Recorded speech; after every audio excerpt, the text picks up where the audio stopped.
All right, founders, if you are feeling the need to bring in some outside help, there's 4 different types of outside help that you can hire, that you can bring in. The last one I think is the most powerful and is my favorite, is the space I try to stick to. As a person that's been in consulting now for multiple years and a former CEO, I feel so bad for founders and leaders that are trying to bring in outside help, because it is the Wild West out here of how these people operate, how much they charge, what they'll deliver, and whether that delivery will bring you ROI. Like, it's a tough thing to find. And so hopefully this framework helps. The framework, I think, is split up. The different types of outside help that you can bring really falls along the lines of how high are they on asking versus how high are they on telling. The first type of help, I think, is one you probably aren't going to be tempted or try to hire. I'd recommend not hiring it, so we'll skip past it. We'll just call that one the observer. And that's someone that's really low on even asking questions, and they're low on telling you anything. They're just kind of observing what's happening. The next one is, a lot of people in this space do this. And again, it's not that any of these things are bad. It's just different uses for different problems, and I think different levels of value that you'll get out of it.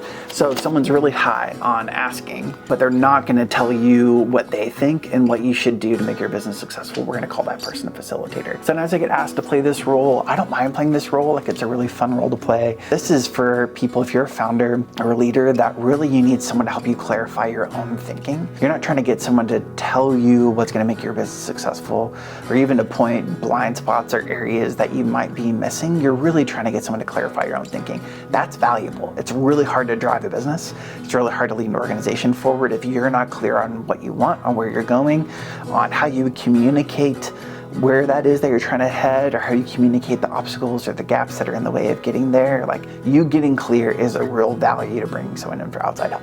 But that's also only a piece of what you can get in when you're bringing outside help. The other end of that spectrum, we'll call this person the expert. This is someone that you bring them in, and they're not really going to ask you that many questions on the way in. Really what they're going to do, and what you're hiring them to do, is to tell you what to do. So we'll use the megaphone as an example of that. And so the expert is someone that has done this before, is someone you're actually trying to have them give you their opinion, and you can take it or leave it.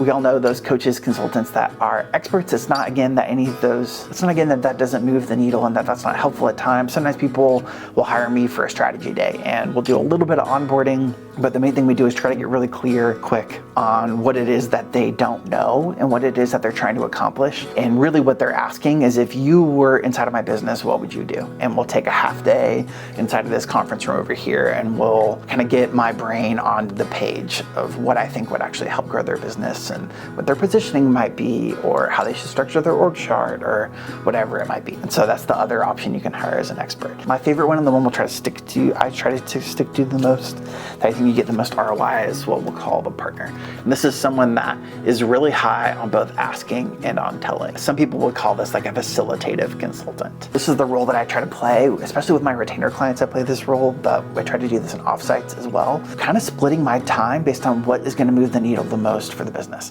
So what moves the needle for the business the most isn't what would Craig do.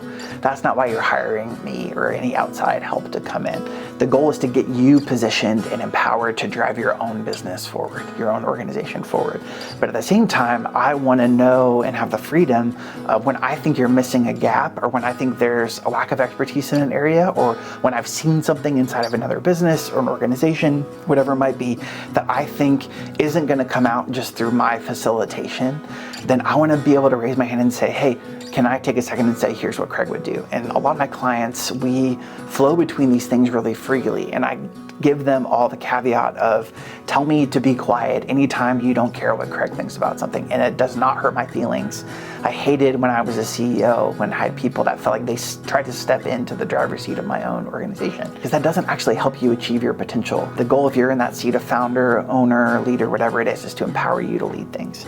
But at the same time, I also hated when people would just ask me questions and I felt like they knew the answer, and it was going to take 3 or 5 times longer for me to learn the answer on my own, when I really just want them to tell me the answer to the question if I'm in a session with them and I'm paying them a lot of money. And so I think it's a role that you And so there's a sweet spot here, and the trouble challenge is that sweet spot fluctuates and changes with the conversation. It changes with the day, and you have to hire a partner. I think you're looking for a partner ultimately, someone that has the expertise to tell you what you should do for your business, someone that has the humility and the background and the skill set, tool set to facilitate you getting clear, and knows when to pull which of those tools out, knows when the right tool for the job is asking, when the right tool for the job is telling. And they're not in that room to demonstrate to everybody that they're smarter than everybody. They're not in that room to impress anybody. They're not in that room to retain your business.